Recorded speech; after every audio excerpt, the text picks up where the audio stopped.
vor... Okay, zu spät. Lass uns wirklich auch jetzt gerade in der Geist bleiben. Lass uns die Augen schließen. Stellt Jesus vor euch mit all seiner Herrlichkeit. Du bist König, Jesus. Wir ehren dich, wir loben dich. Wir proklamieren, herrlich, würdig bist du, Jesus. Wir wollen deinen Namen verherrlichen, gross machen über alle anderen Namen. Heiliger Geist, wir laden dich ein.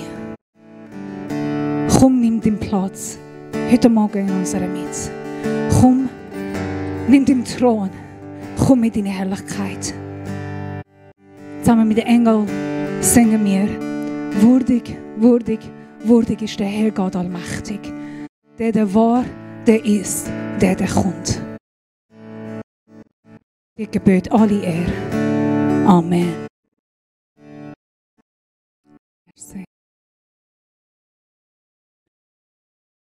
Ich habe ein Zeichen. Wenn ich auf euch auch ein bisschen besser sehen, weil ich mich freue. Heute soll Micha an meiner Stelle stehen und predigen. Jedoch er ist ziemlich krank und liegt ins Bett. Deswegen predige ich heute. Aber wir machen eine Übertragung Gottesdienst. Das heisst, dass die Besucher in der Ege sollten mich sehen und hören. Und wir wollen euch alle herzlich auch willkommen heißen. Schön sind ihr da und schön, dass wir dürfen auch miteinander Sonntag feiern. Ich weiss nicht, ob wir sie sehen oder vielleicht irgendwann sehen wir sie.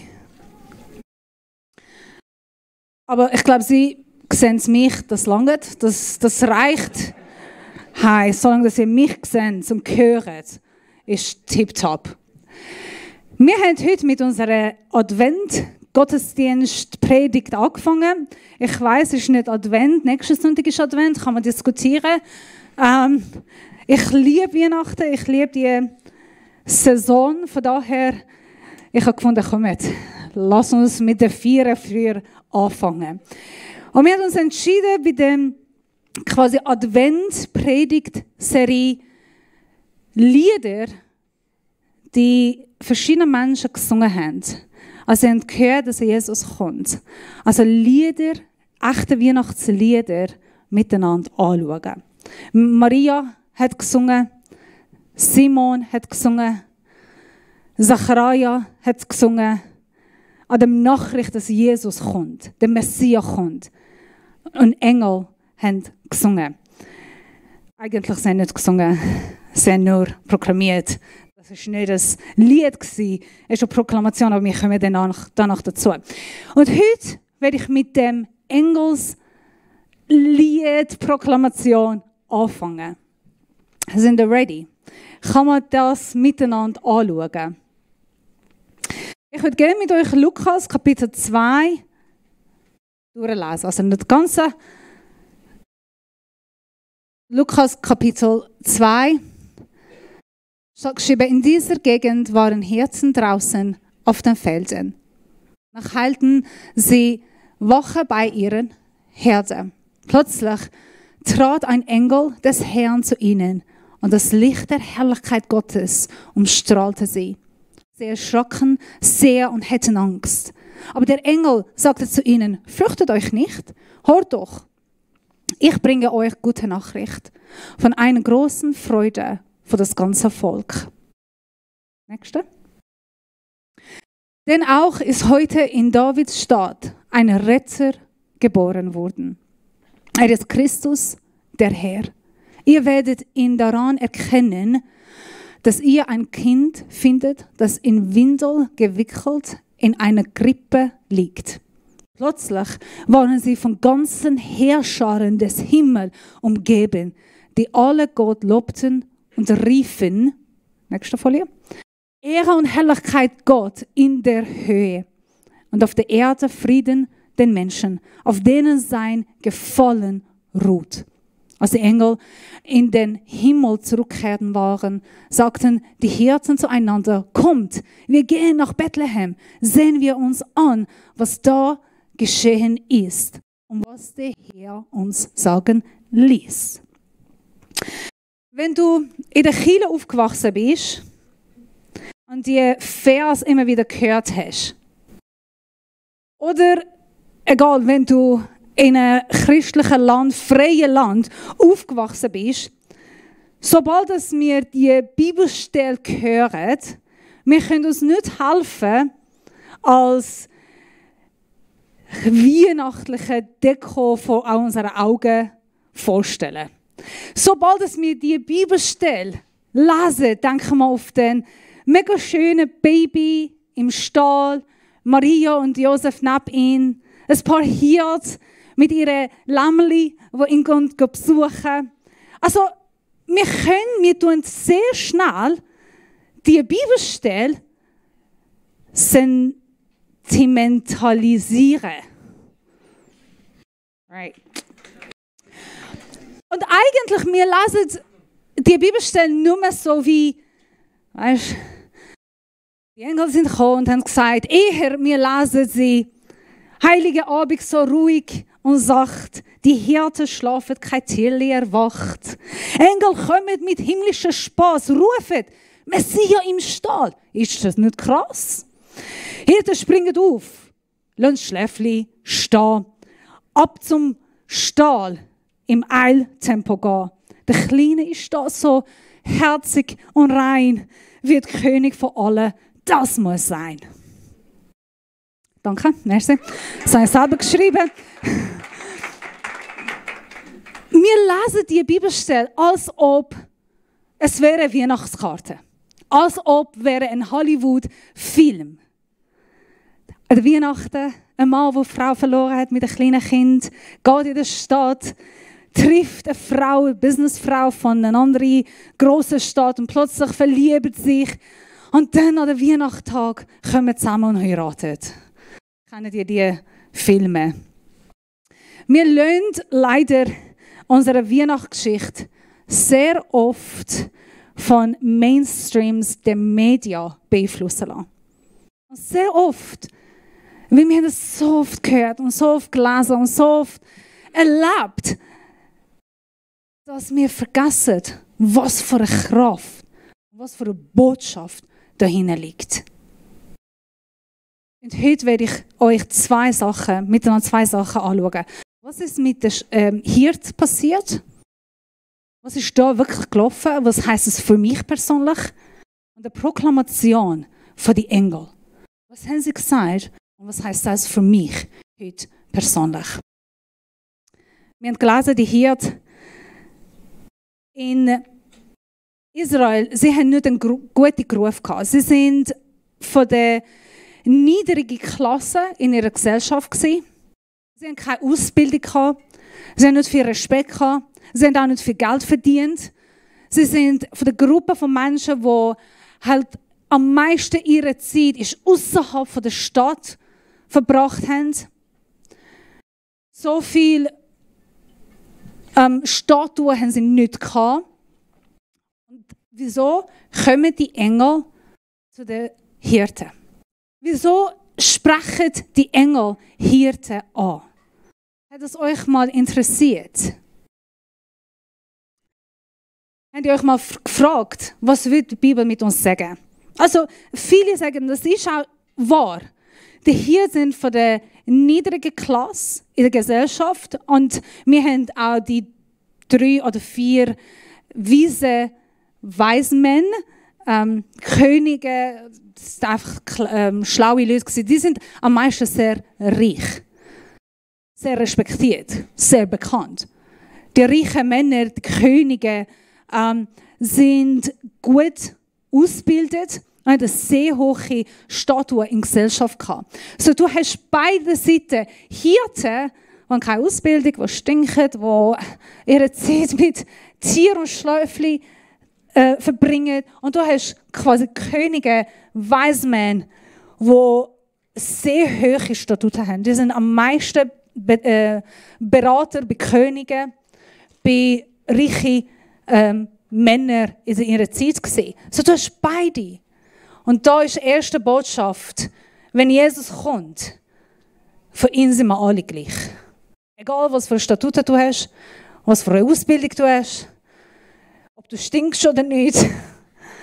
Wenn Jesus kommt, er ist ein Retter, Messias von allen. Und er ruft uns alle zu ihm. Aber das ist nicht nur der Grund, sondern in Bethlehem, Hirten haben eine besondere Aufgabe gehabt. Darf ich noch zurückgehen an die zweite Folie? In NEU, Neue Evangelische Übersetzung, geschrieben Vers 2, ihr werdet ihn daran erkennen, auf andere Übersetzung, das wird für euch ein Zeichen sein. Was ist ein Zeichen? Auf was soll man Baby erkennen?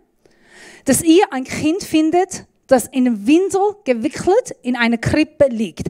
Was für ein Zeichen kann das sein? Das ist kein Zeichen. Ich meine, ja danke, wir müssen jetzt den ganzen Staat durchschauen und ein Baby finden, das in Windel gewickelt ist. Das ist aber kein Zeichen. Das macht keinen Sinn. Zeichen wäre, laufen 2 Kilometer Nordwest, bis ihr an der Lampe kommt. An der Lampe biegt rechts. Ihr findet sicher die Jakobus-Bäckerei. Nach dem Jakobus-Bäckerei geradeaus 300 Meter bei der Schlimon-Fischermarkt. Ist gerade neben dem Schlimon-Fischermarkt der Stall. Und da in dem Stall findet ihr Jesus. Das wäre jetzt ein gutes Zeichen, oder? Aber nein. Ein Zeichen, eine Erkennung von euch. Ihr findet ein Baby gewickelt, in Windeln, in der Krippe. Und lasst mich euch alles etwas sagen. Als die Hirten das gehört haben, ihre Reaktion war, aha, wow, puh. Kann das sein? Ist das wahr? Nein. Ein Baby gewickelt in der Krippe. Wie kann das je sein? Wieso? Hirten in Bethlehem in dieser Zeit haben eine Hauptaufgabe gehabt. Ihre Hauptaufgabe war, laut Mishnah, das ist ein Traditionenbuch von Israel, von dieser Zeit. Sie mussten Lämmli, ich muss das Wort finden, ob es mit Z. Also sobald, dass es zuchten. There you go. Genau. Sie mussten Schaf suchten, bis es ein Lamm geboren ist. Der ist weiss, makellos, perfekt war. Sobald, dass es weisse, makellose, junge Lamm in der Welt kommt, die mussten den Lamm wegnehmen von allen anderen Schöffli und Lämmli. Die haben den Lamm gewickelt in Windeln und dann haben den Lamm in die Krippe gebracht. Wieso? Weil der Lamm musste vorbereitet sein von den Opfern, von der Pessach. Das war ihr Job. Sie haben immer die besten Lamm, den weißen Lamm, den makellosen Lamm, den jungen Lamm, mussten wegnehmen, damit er nicht im Streit kommen mit anderen Lämmli oder mit Schöf, damit er nicht dürfen sich verletzen, damit ja keine Verletzungen passieren. Ich bin auch ein bisschen krank heute. Damit ja keine Verletzungen passieren und damit er perfekt bleiben kann, bis Pessach oder bis ein spezielles Opferritual, müssen sie ihn wegnehmen. So, was heisst es? Sobald dass die Engel sagen, das wird für euch ein Zeichen sein. Ihr werdet damit erkennen, dass der Retter, der Christus ist geboren. Für sie heisst es, der letzte Opferlamm ist geboren. Der allerletzte Lamm ist da.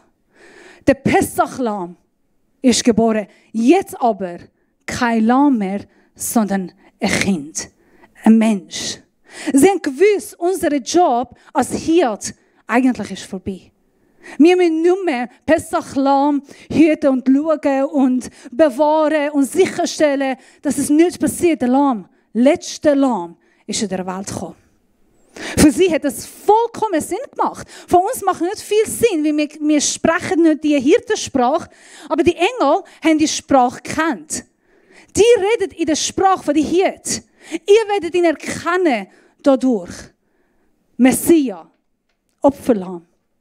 Der letzte Lamm, das muss geschlachtet werden. Von eurer Sünde ist heute geboren. Was ist ein Zeichen? Genauso wie wir mit allen Lämmchen gemacht haben, findet ihr die Lamm im Stall. Geht schauen. Ist das nicht schön? Ich habe es mega genossen, als ich an diese Fakt durchgelesen habe. Jesus ist der Lamm. Im Johannes Kapitel 1, Vers 29. Johannes der Täufer, als er Jesus sieht, von weit her schreit er, sieh das Lamm Gottes, das die Sünde der Welt wegnimmt. Schaut, endlich kommt der Pessach-Lamm. Endlich kommt der perfekte Lamm, makellos, ohne Verletzung.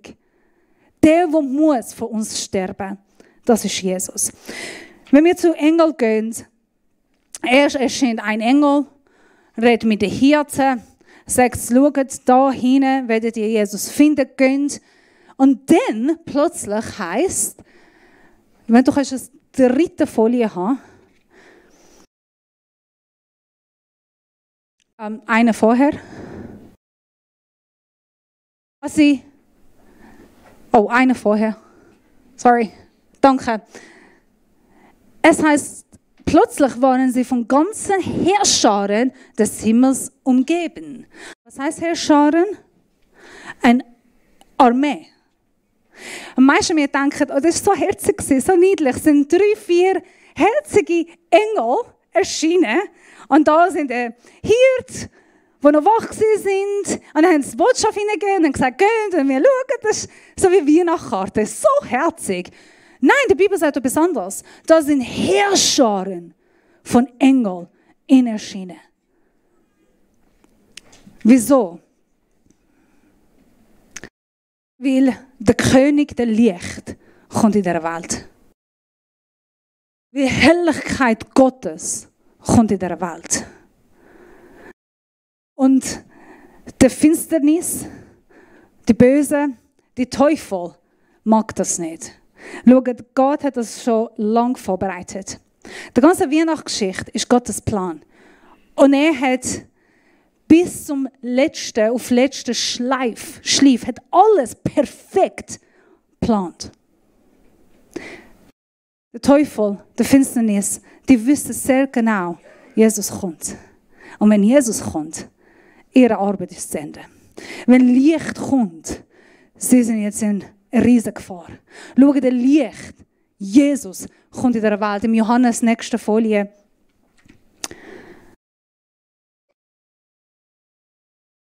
Kann ich die nächste Folie haben? Das Licht scheint in der Finsternis. Und die Finsternis hat es nicht erfasst. Da trat ein Mensch auf. Er war von Gott gesandt und hieß Johannes. Er kam, um alles Zeuge auf das Licht hinzuweisen. Glaub mir, wenn Jesus in der Welt kommt, es ist nicht ohne Schlacht und Krieg gewesen. Im Himmel, im Kosmos, hat es Schlacht gegeben. Hat es Krieg gegeben. Ich kann mir vorstellen, dass Finsternis alle ihre Macht, all ihre Kraft, all ihr Wissen dazu gebracht hat, um zu verhindern, dass Jesus in die Welt kommt. Und die Heerscharen von Engeln sind im Himmel am Kämpfen. Sind alles vorbereitet, dass Jesus, der Retter, der Licht, darf zu uns kommen. Es ist nicht ohne Schlacht und Kampf gewesen. Das Gegenteil. Es hat Heerscharen vom Himmel gebraucht. Armee braucht. Und die haben gekämpft und gekämpft, damit du und ich heute an der Weihnachten stehen und sagen, Jesus ist in die Welt gekommen. Er ist nicht ohne gewesen. Sie haben den Preis gezahlt. Die Welt hat Jesus nicht. Die Böse hat sicher nicht wollen, dass Jesus kommt. Und dann, sie singen zusammen ein Lied, oder sie rufen das Lied. Nächste Folie. Darf ich auch nicht stehen? Ehre und Herrlichkeit Gott in der Höhe. Ehre und Herrlichkeit in der Höhe. Und auf der Erde Frieden den Menschen. Wir müssen die Reihenfolge nicht verpassen. Erst kommt nicht Frieden auf die Erde. Erst kommt Ehre und Herrlichkeit Gott im Himmel. Und lass mich euch etwas sagen. Jesus ist nicht gekommen, um auf Vaters Herrlichkeit zu zeigen. Jesus zeigt nicht Gottes Ehre und Gottes Herrlichkeit. Jesus ist Gottes Herrlichkeit. Jesus ist Ehre auf die Erde. Jesus ist die Herrlichkeit, wo Gott auf die Erde schickt. Er ist es. Und erst, wenn wir merken, alle Ehre und alle Herrlichkeit gebührt Jesus. Nur er ist würdig. Darf ich auch? Es tut mir leid, Josh, du musst hin und her heute gehen. Kannst du noch mal eins durchgehen? Er, das Wort, wurde Mensch und wohnte unter uns. Und wir haben seine Herrlichkeit gesehen. Eine Herrlichkeit, wie sie nur der eine und einzige vom Vater hat. Erfüllt mit Gnade und Wahrheit. Jesus ist Herrlichkeit. Kannst du noch mal vorne gehen. Und dann heißt Friede auf die Erde. Friede unter die Menschen. Eine nachher, genau.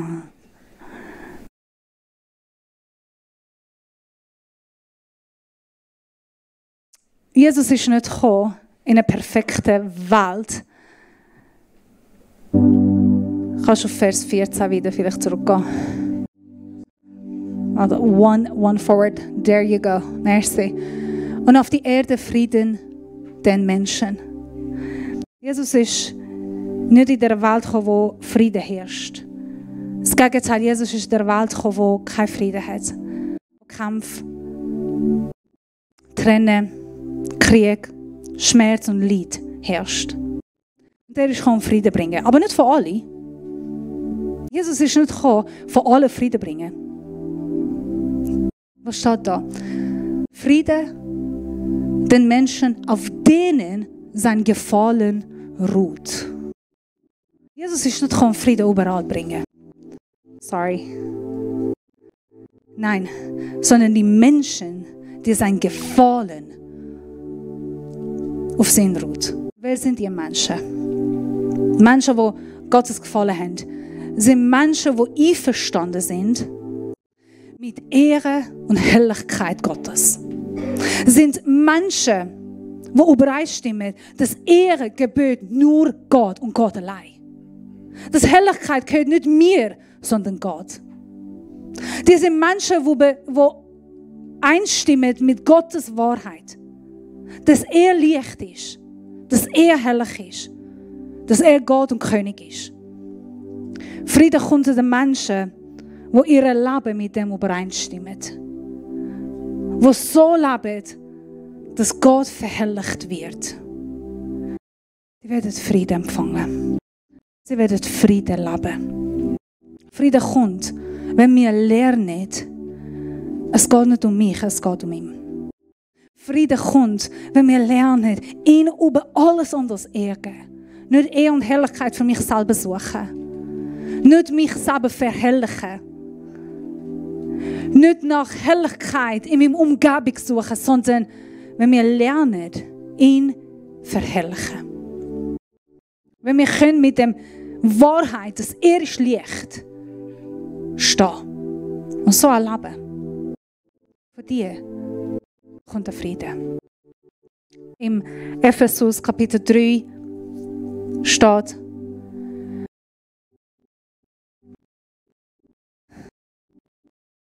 Letzte Folie.